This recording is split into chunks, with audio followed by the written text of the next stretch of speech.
Welcome to the Rising for Women podcast. I'm your host, Lisa Merlo-Booth, and I believe the world will be changed for women when we change how we walk in it. So each week, we're going to have hard conversations. We're going to explore new options. Some of them are going to be hard options, and we're going to have some real, straight talk. We're going to do that because I have faith that women can handle it.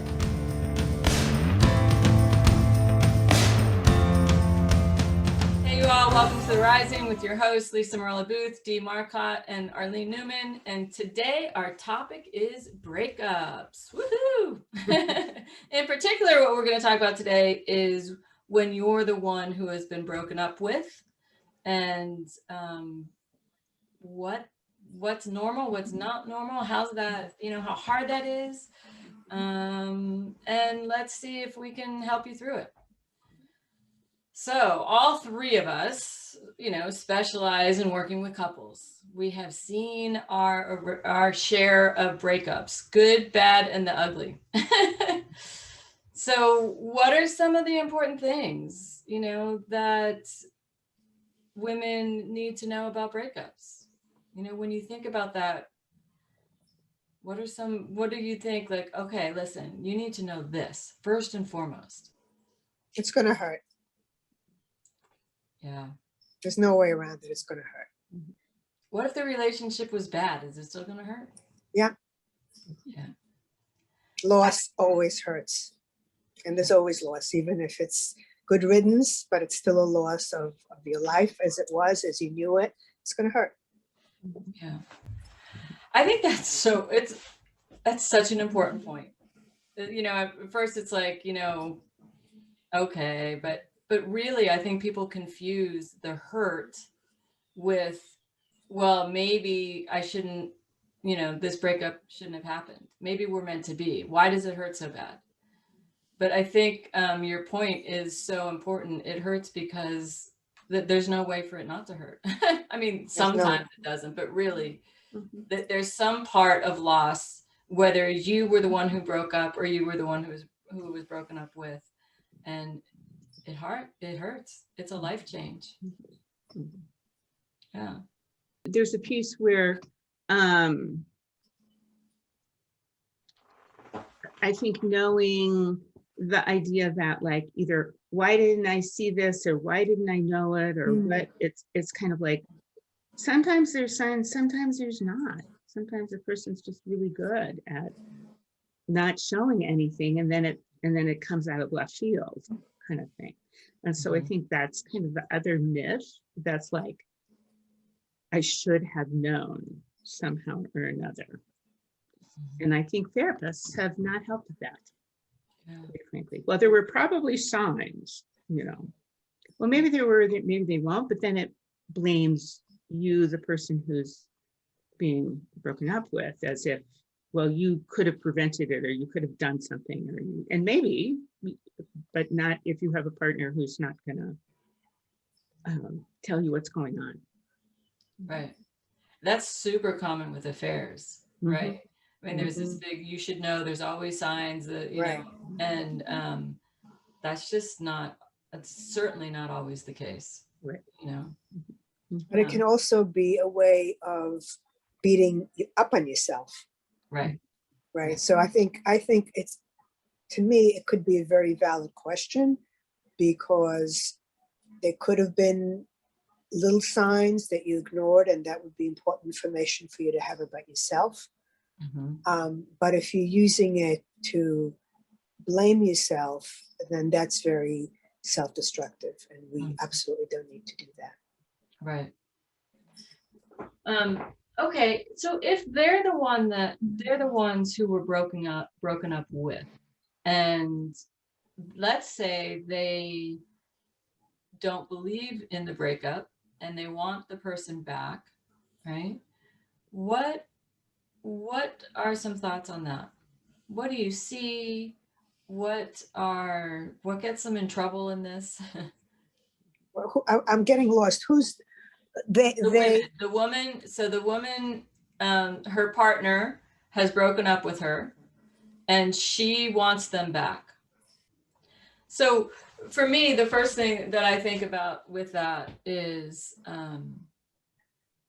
don't be so sure to assume that the relationship was great and for you to go running back, right? Like often what I see is they romanticize the relationship and they think it was so wonderful and oh my gosh, it's and when you actually slow it down and look at it, it's like, hold on a second. How did you feel in that relationship? Was it really as good as you thought? Did you feel, were you treated well? Did you feel good about yourself in that relationship? Or are you just sad and kind of feeling super scared about being alone? Like, slow it down and really pay attention. In my experience, the knee-jerk move of somebody who didn't want the breakup is to be like, oh my gosh, we deserved a bit. It was so great. What's wrong? And it's just a knee-jerk move. It's not necessarily the reality of what was really going on. And so you really need to slow down how you think about it, because initially you're going to feel that pain. You're going to have that kind of narcissistic injury of being rejected. And it may not be the best time for you to be able to think clearly about what the relationship was really like for you. So you do really have to give yourself time to kind of slow down, get over that injury, and then really think about how you felt and what the relationship was realistically like for you. I think what's also interesting is how did they break up with you? Yeah. Because often how they break up with you has been indicative of how they treated you through the relationship anyway. And, like the email breakup, we've been together for 5 years and I'm gonna, break up over email, or no, I won't meet with you to have a conversation about it. Or it's kind of like a lot of times what the breaker does is indicative of how they've treated you. And so it goes along with what you're talking about, I think, is about, okay, let's really look at this. If this is how they're treating you in the breakup, they've probably been treating you this way all along in some way. It's so funny when you just said that, like, yeah, so if they break up and you said, and they don't want to talk about it, chances are they weren't talking to you a lot about anything in the relationship anyway. Right. If they blew up at you, right, and they're like, I'm tired of this, right, chances are they've been a hothead in your relationship. So that's funny. Yeah, if you watch how they did it, it's pretty indicative to an issue in the relationship, chances are. Yeah, if they cheated on you, maybe they were lying, maybe they were out, maybe they were more about themselves. There's lots going on there. I love that. Okay, so what else do we see when they don't want to be broken up with? I mean, it's hard because first off, every breakup is different and every relationship is different, because maybe you were just dating somebody. Maybe you've been together for, a couple months. Maybe you've been together for a couple of years. Maybe you've been married for 25 years. So certainly the time invested in the relationship is a big indicator as well. And you really have to look at that and slow down and somebody who's been in a marriage for 25 years, maybe they had a great marriage for 10, and then 5 it started waning, and then the last 5 in particular were really not what they were at the beginning, and so you want to be looking at the whole part of the relationship, and in particular the last several years, because that became the new relationship, and that's what you're kind of looking at. Well, especially the part about going into that dating thing. There's Ask Amy or something like that in the Denver Post. And I actually wrote a response to one of the things she said, because I read in there so often, or I hear from clients, but this was my soulmate. We've been dating for 2 months. And, I'm like, you're on drugs. Your mind makes happy drugs. you don't, like the other person, you don't know who they are. Like in 3 months, they could be anybody. You have no idea. Yeah. It takes at least that amount of time. A And year. I tell all my patients a year before you even begin to know who you're with. right. Yeah. Some guys said you have to go through all 4 seasons, which I liked that idea.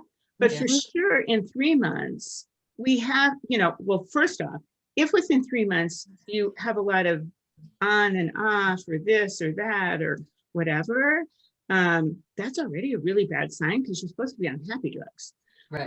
Yeah, You're on the best drugs in those first 3 months. Yeah, If you're having that's problems not then, working. like, But then the idea of it takes 3 months at least before there's some natural drop off of the happy drugs in our brain.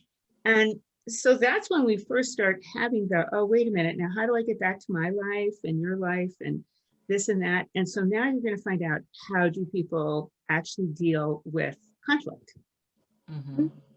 And usually, however they dealt with it there, even if you're 25 years later, that will have been the indicator oftentimes of how that works. But it's not like somebody's your soulmate in a few months, 3 months, 6 months. It's kind of like you don't even know who the actual person is.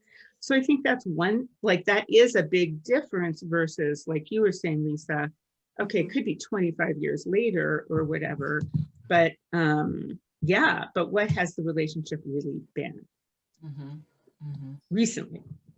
Right. All right. So we know that it's a drug when you're first dating. And, I tell this to my affair, to people who are having affairs. I'm like, you don't know him or her. You absolutely don't know him or her, But that's the same with dating. It's literally, it's like you are doing cocaine or something. Not that I've done cocaine, just saying. It's like you do, and it's a high. It's a high, and you want more, and you want to be around them more, and everything's great. And unless it isn't, just like Dee said, if you're in that early stage, and even when you should be high all the time, you're not so much high, you might start thinking this is not, this is a red flag for this relationship, because in the early stages, that's when everything's awesome, right? But then they have let's say it's a longer relationship, and they've been broken up, they break up. Some of the things that I see women do in response to that is, like, it runs the gamut. Like, some of it can get just downright crazy, right? Some of them can get so hurt and so reactive. They are threatening him, and they're like crying every night to them, and they're like texting him, and they're like, on their social media stalking him or her. I was just, right before this, I was showing you guys a video of this one woman, somebody broke up with him somewhere in Europe because it was a foreign language, and everybody's, filming this one woman who was bashing this guy's car in and breaking his windshield and making dents all over his car because she's so angry. And I've had women do that. I've had women do that more in response to an affair than to a direct breakup. But to a direct breakup, I've had a lot of women do just some really personally harmful things. And so let's talk about some of those. Let's talk about some of the things that women are doing in response to breakups that just are sabotaging to themselves, that it's going to make it so much harder. Well, it's what you say. Go ahead. No, the acting out of aggression against the person. So what you described, any version, I think you just named a whole bunch: the stalking, the pursuing, the crying, all of that.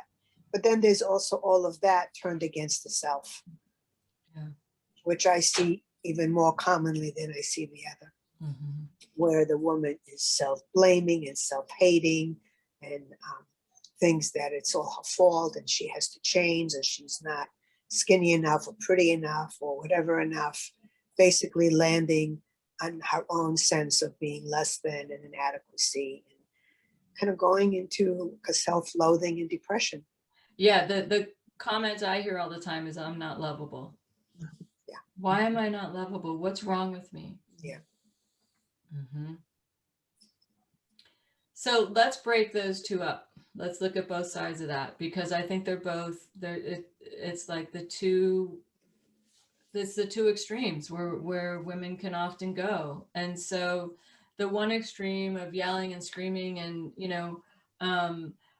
I have seen them so desperate that they're either super desperate or really angry, and the anger is going to be blowing up. They might badmouth them to friends, badmouth them to their family, start saying things. They can start stalking them just with incessantly texting them. Can we just talk? Will you just meet me? Why'd you break up with me? I thought you loved me. I thought we were meant to be together. You told me, that we would be together forever. Why did you lie to me?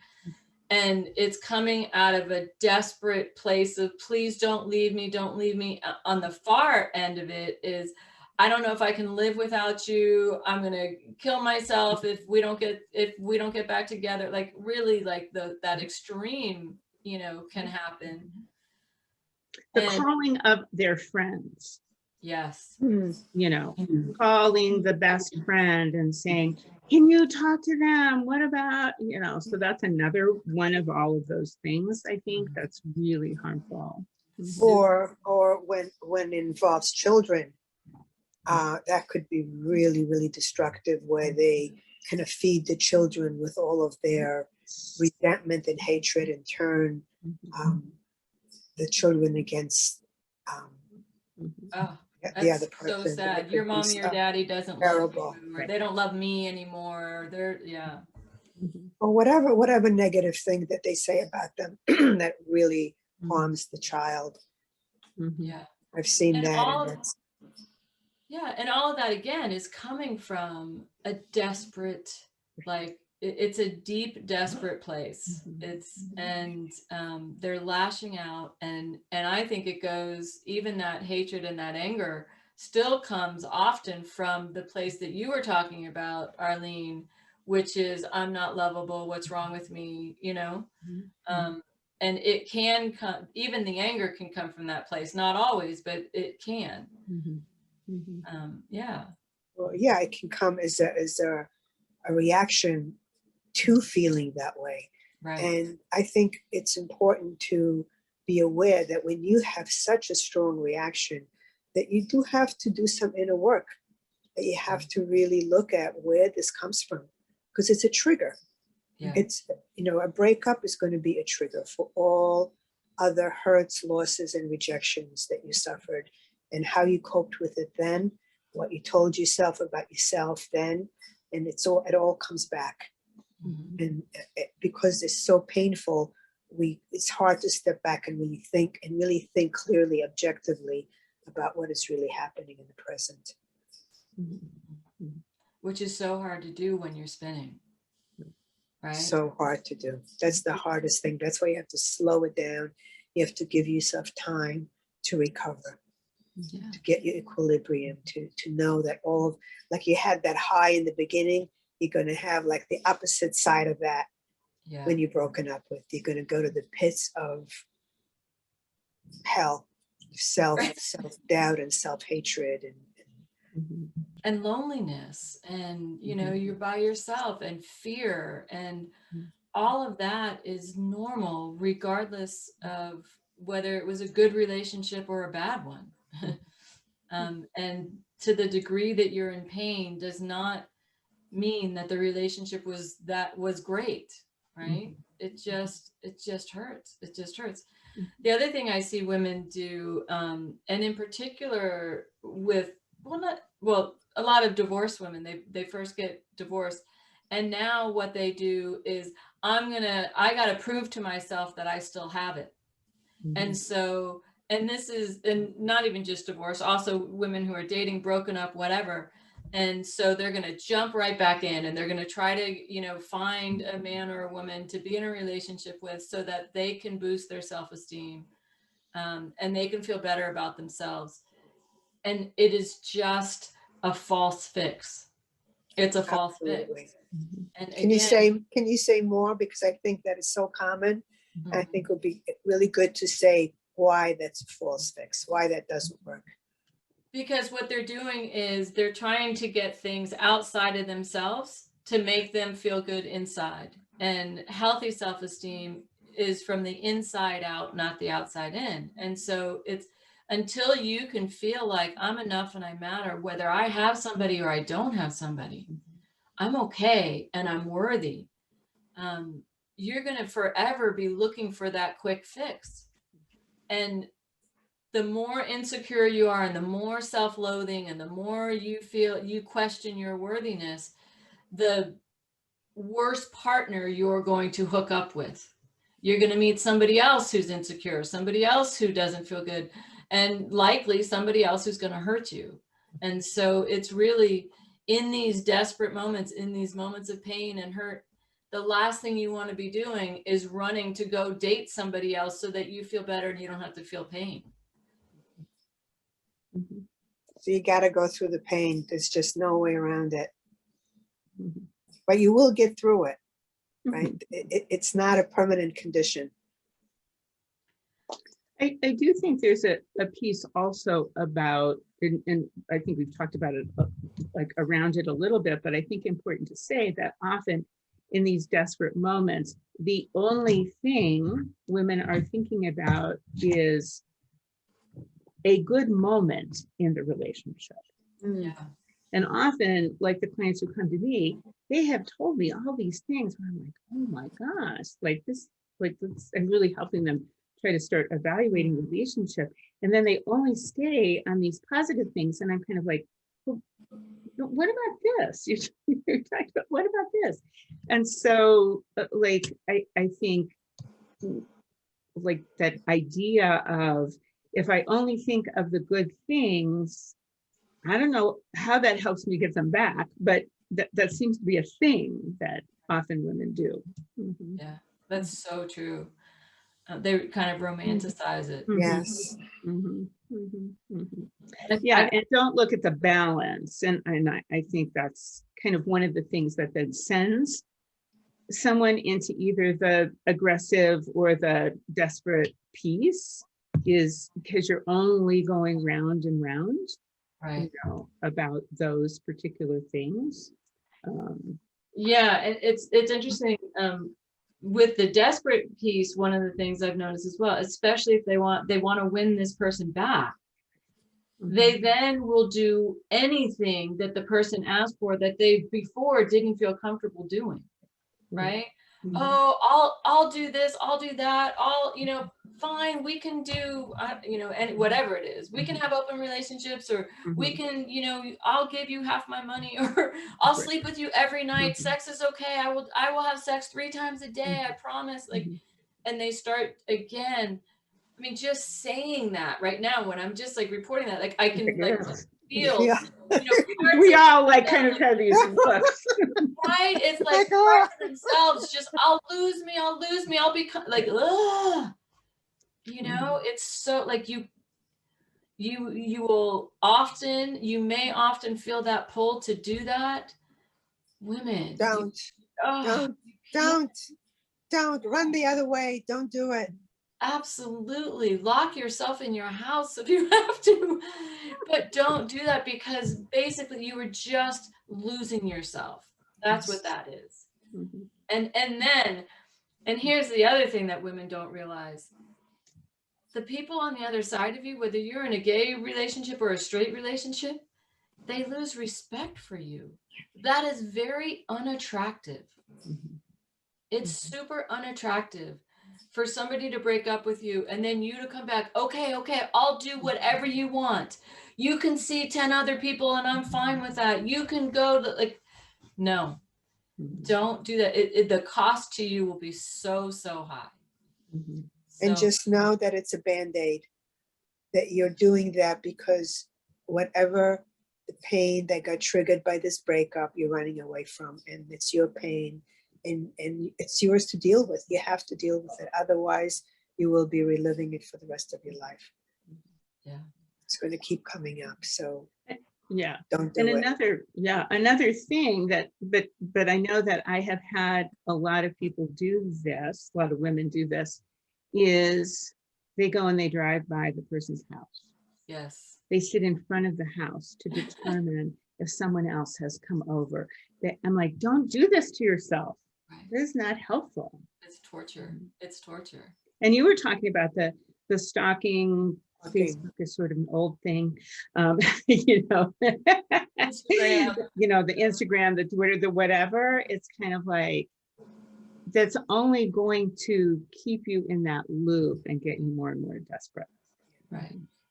So great segue into, okay, you know, help me get over it then. How do I get over it? If I don't do all these things, what, you know, we talk about a grounded, powerful strength. How do I walk through a breakup that I don't want with a grounded, powerful strength when I am utterly heartbroken and kind of shattered? What the hell do I do? Go to coaching or therapy. So talk to somebody. Yeah. Absolutely. So Talk it out, talk through all But of the somebody things who's that not just your triggered. friend or family. Right. You know, to talk to somebody who really can help you move through, you know, the mining field here, you know. And I would actually say both. Like, talk to a professional and talk to your friends. Because your friends, you know, your friends should be able to say, you're acting crazy. Like, what are you doing? This relationship wasn't great. Like, or, you know, hey, come on. Like, I understand it's really hard. I've been through it too. So that there, you know, if you have friends, you know, family, definitely talk to them about it. And talk to a professional if you're struggling with it and it's really hard. Call a professional. Your family and friends can't help you with that. You know, they can do so much, but you know, definitely. So talk about it.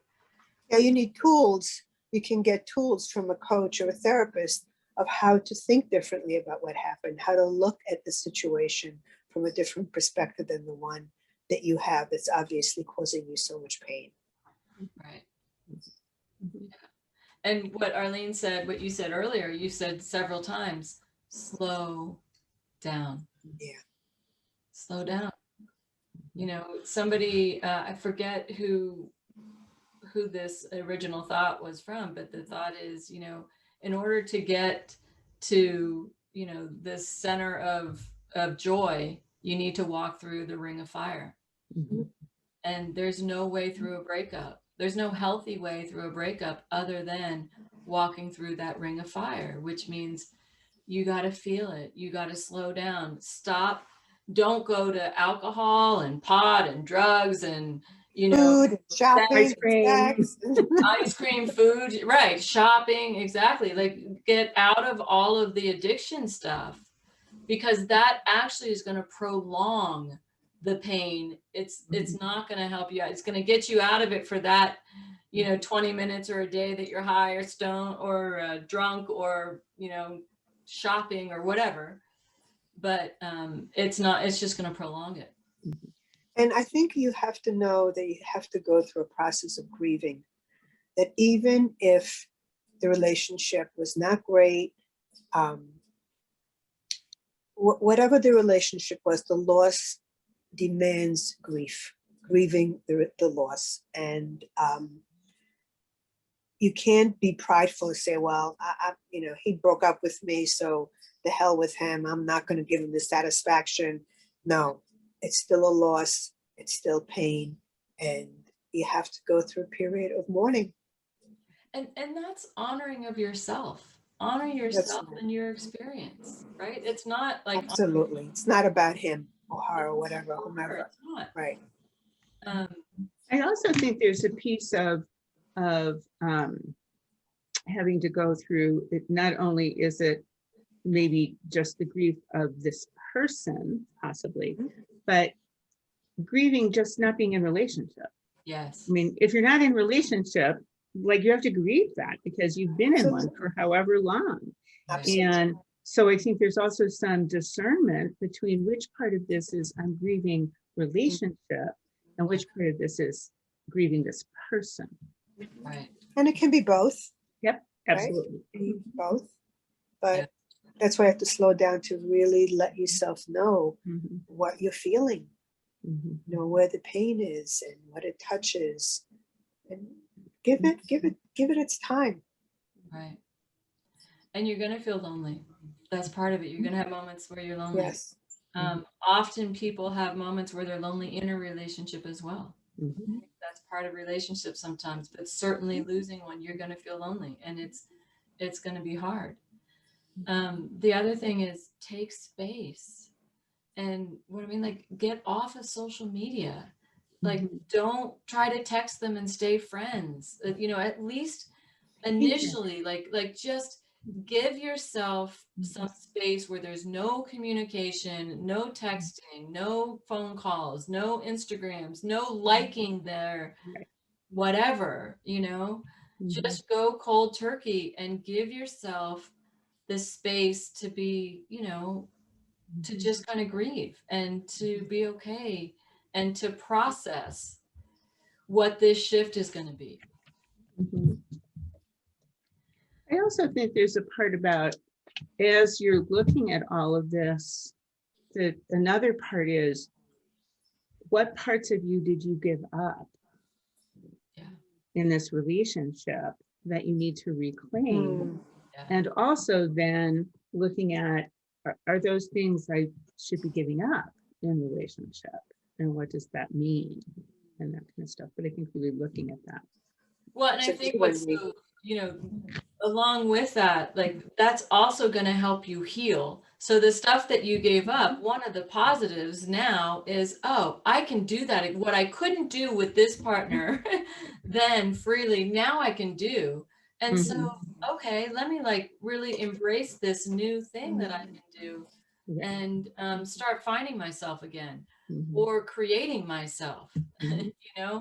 Too often, in particular with women, they lose themselves in relationships. They give up a lot. And so, use this time to find yourself and to start getting in touch again with those things that you used to love, but for whatever reason you dropped when you were in the relationship. And I And think all of this, in some ways, we're talking about, like, this is a process, but you also have to have a plan.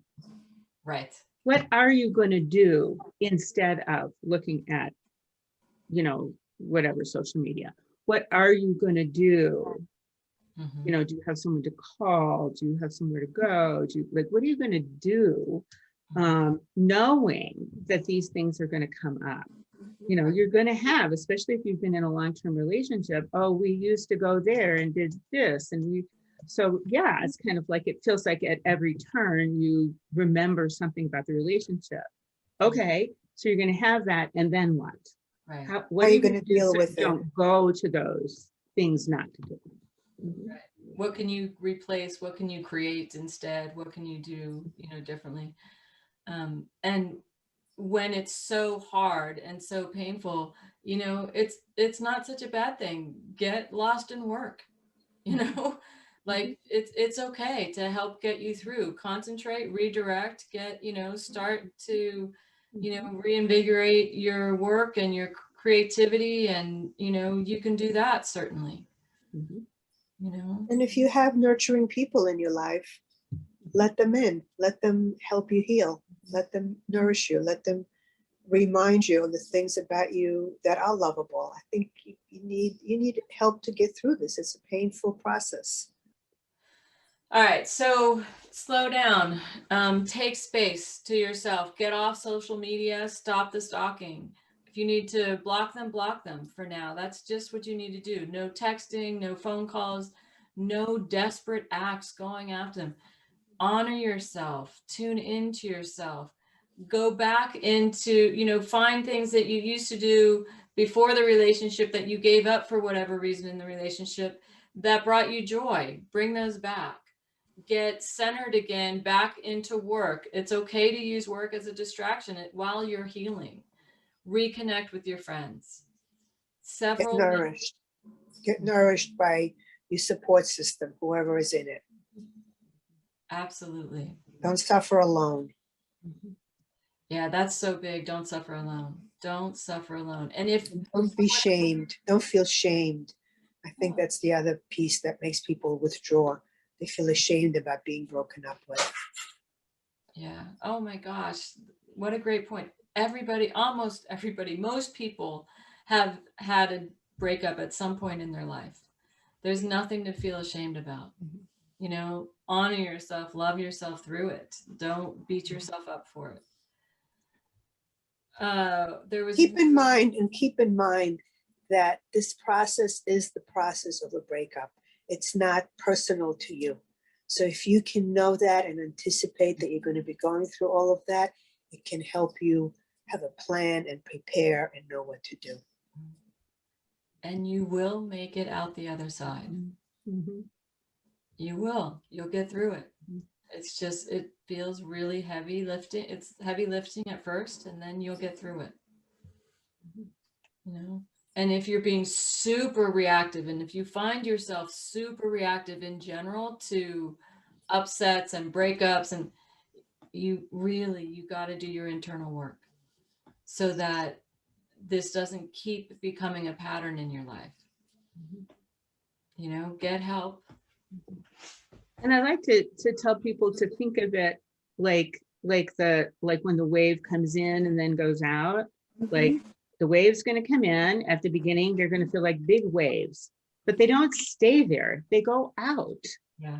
You know, so it's going to come and go and come and go. And after a while, then they're not as big of a wave, and they, you know, they come and go more quickly. So that's Perspective. Keep things in perspective. Mm-hmm. And if you can't, go to somebody who you know has been through it and can help you ground you in reality of what this process is really like. Mm-hmm. You've got this, one day at a time. Sometimes it's going to be like 1 minute at a time. Mm-hmm. Initially, it's hard lifting, but you've got it. And just keep hanging in there and honor yourself through this as best you can. All right. Any other thoughts? No, I'm wondering if, is there one, like, is there some one thing that people could tell themselves in a moment when it's shaky? That would be just a little sort of mantra to say. I have two things coming to me. One is I'm worthy. I'm absolutely worthy. And the second one is it's just an MIT. It's a moment in time. This too shall pass. Right. Yeah. Doesn't feel like it in this second, but yeah. Right. Mm-hmm. Some moments are, you know, longer than others, and they're all moments in time. But yeah.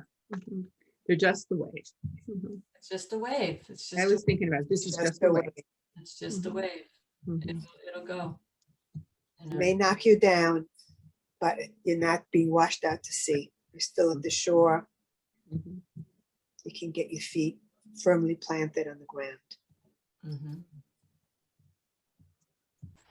Okay, so for the challenge this week, for those of you who are going through a breakup and are struggling, you know, each day at the end of the day or throughout the day even, ask yourself, am I honoring myself through this breakup? Am I honoring myself through this breakup?